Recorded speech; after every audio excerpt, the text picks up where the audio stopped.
세속인의 오복, 5가지 복이죠. 우리가 인간이 오복을 누린다라고 하는 오복과 수도인의 오복에 대한 이 법문을 해주신 것이 있어서 그 법문을 먼저 봉독해 드리겠습니다. 수, 목숨수이니 보통 사람은 장수하는 것을 수로 삼으나 수도인은 생함도 없고 멸함도 없는 진리를 깨치는 것으로 수를 삼는다. 풍부할 부자죠. 부귀 부자. 보통 사람은 자기 재산이 많은 것만으로 부를 삼으나 수도인은 시방 세계가 오가의 소유임을 아는 것으로서 부를 삼는다. 세 번째, 귀할 귀자이죠. 귀이니 보통 사람은 명예와 장록, 즉 장록이라고 하면은 이제 철록, 일록 그러는데 이제 급여를 받는다든지 그 대가를 받는 거죠. 명예와 장록을 얻는 것만으로 귀를 삼으나 수도인은 모든 행동이 법도에 맞아서 최령의 가치를 다하는 것으로 귀를 삼는다. 네 번째, 강령, 편안하고 건강함이죠. 보통 사람은 몸에 병이 없는 것만을 강령을 삼으나 수도인은 마음의 고락을 쌍망하는 것으로서 강령을 삼는다. 쌍망한다고 하는 것은 모두 2가지가 다 함께 마음의 고락을 없애는 것이죠. 5번째, 마지막입니다. 다남자, 즉 자식을 많이 얻는 거죠. 보통 사람은 자기의 생자녀, 자기가 직접 낳은 생자녀 몇몇만을 자기의 자녀로 생각하나 수도인은 시방세계 일체 중생을 다 한 권속으로 삼나니 이것이 이른바 수도인의 오복이다. 이 법문을 여기까지만 생각하면 이 수도인으로서 오복을 누린다는 것이 세속인과는 너무 차이가 나는 거죠. 그래서 감히 다가가기에는 너무 먼 당신처럼 어려운 것 같이 생각이 되는데 마지막으로 이런 말씀으로 마무리를 하십니다. 수도인의 오복은 진리적이며 근본적인 것으로서 또한 이 오복만 갖추면 자연 중 세속인의 오복이 돌아오는 이치도 있다. 이 오복의 원천을 얻어서 출세간 오복을 갖추는 데 힘써라. 그러시죠.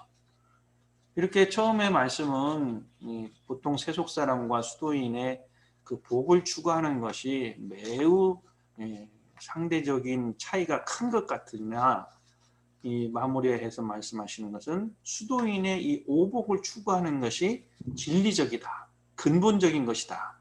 그래서 이 오복만 갖추면 자연 중에 우리가 세속의 그 오복을 다 갖출 수 있다. 이런 말씀을 해주셨죠. 이제 큰 교회를 다니고 있는 걸 알고 있습니다. 그래서 이제 제가 그 동생한테 물어봤어요. 너는 지금 기독교 신앙인으로서 너의 모습을 한 5가지 정도만 얘기해봐라.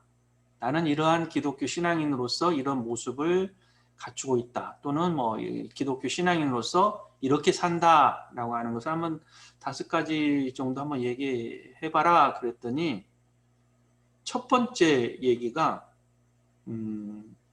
사랑을 베푼다는 거래요.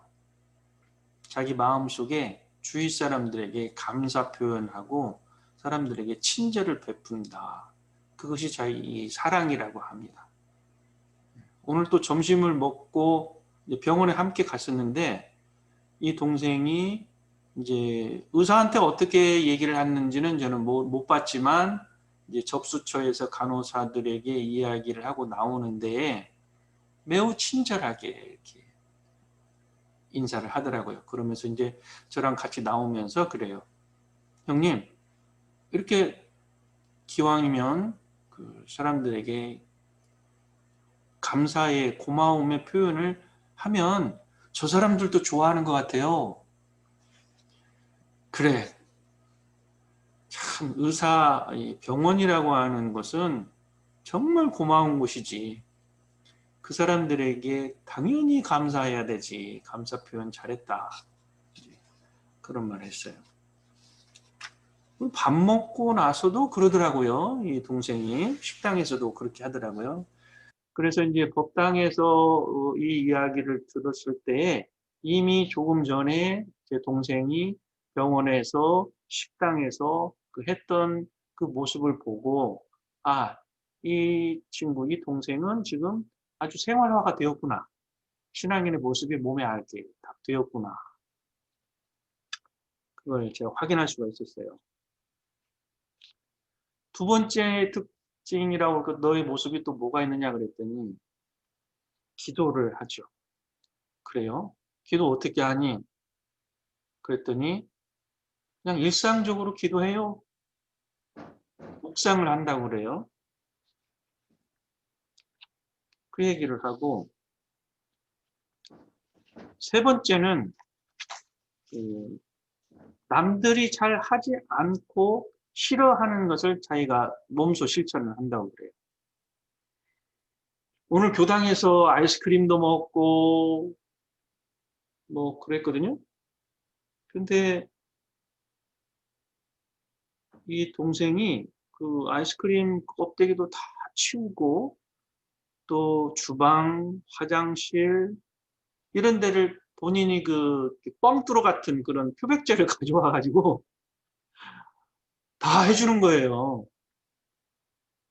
주방에도 이렇게 뿌려주고 화장실에도 뿌려주고 세면대에다 뿌려가지고 물이 잘 내려갈 수 있도록 그 주변을 깨끗이 할 수 있도록 그냥 해달라고도 하지 않았는데 그러면서 그걸 주고 가요.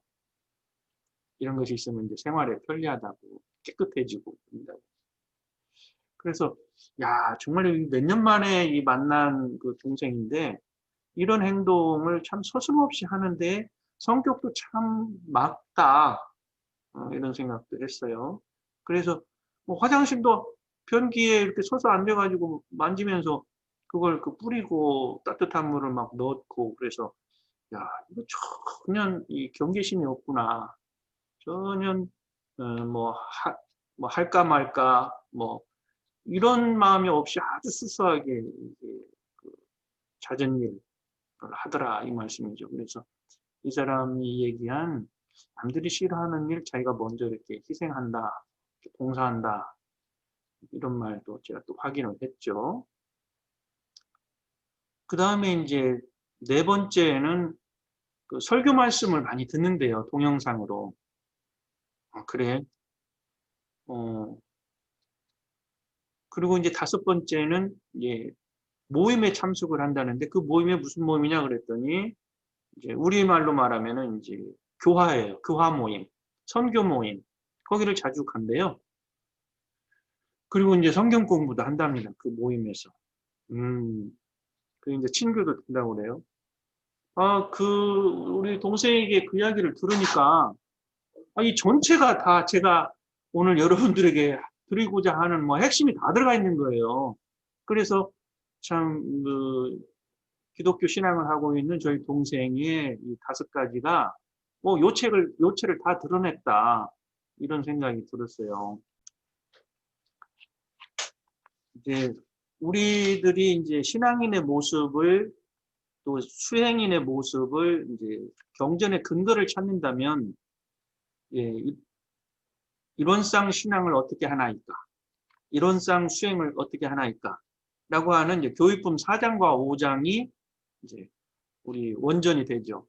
신앙과 수행을 이제 근본 원류가 되는데 이 교육품 4장 이론상을 어떻게 신앙하나이까라고 하는 이제 질문이죠. 이 질문은 대종사님의 첫 아들인 숭산 박광자님이시죠. 이제 질문을 하시잖아요.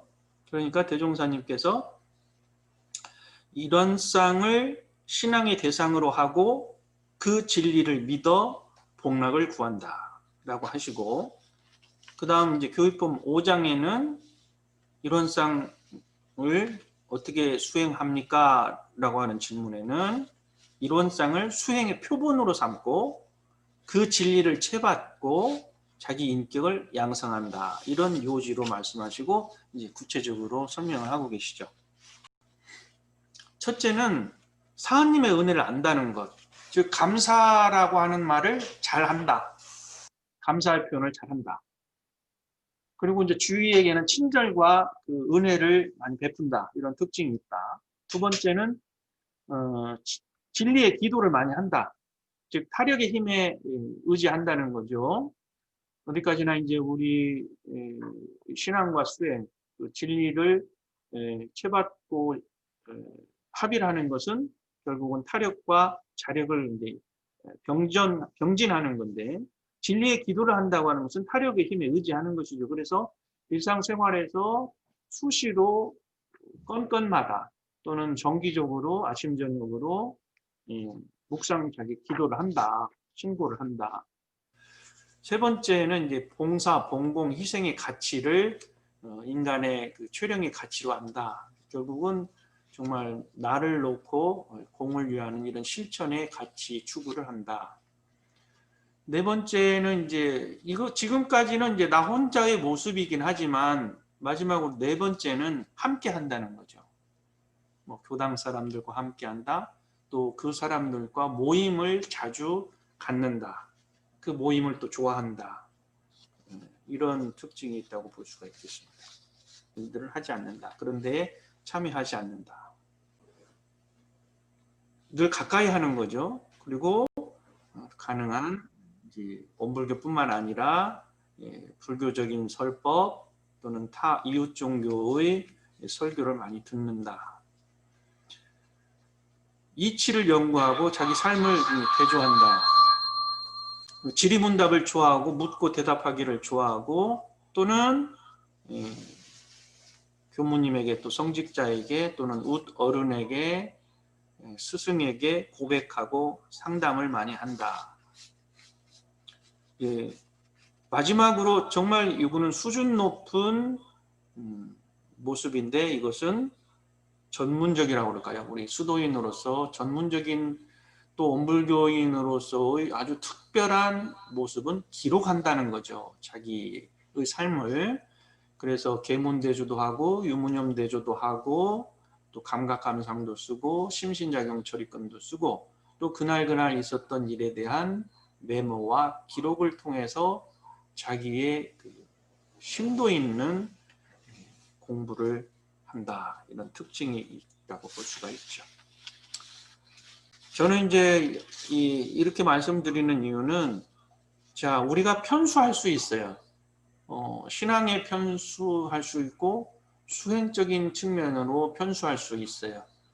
그래서 신앙과 수행을 이렇게 균형을 맞추는 것도 필요하다. 똑같이 50대 50으로 맞추는다는 뜻이 아니라 너무 신앙적인 요소로만 가지 않고 너무 수행적인 모습으로만 가지 않아서 이러한 점검 또는 이러한 모습을 균형 있게 이렇게 바라보는 것이 원만하다 이런 생각이 들어집니다.